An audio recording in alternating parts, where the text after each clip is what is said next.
বাবা, এই পার্থিব জগতে কেউ থাকবো না। আমরা ক্ষণিকের জন্য পৃথিবীতে এসেছি, আবার ক্ষণিকের ভালোবাসা নিয়ে চিরজন্মের মতো বিদায় নিয়ে চলে যাব।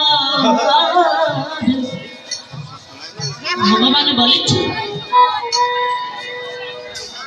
এই সমস্ত বন্ধন যদি চিরে যায়, বাবা ভগবানের ভক্তির বন্ধন কোনোদিন চিরে যায় না গো। একবার হরিবল হরিবল।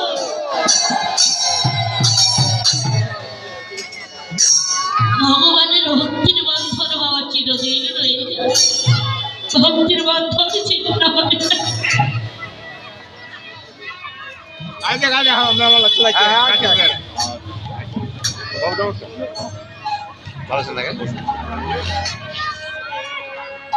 আজকে এই পার্থিব জগতে হয়তো কারো মা হারিয়েছে, কারো বাবা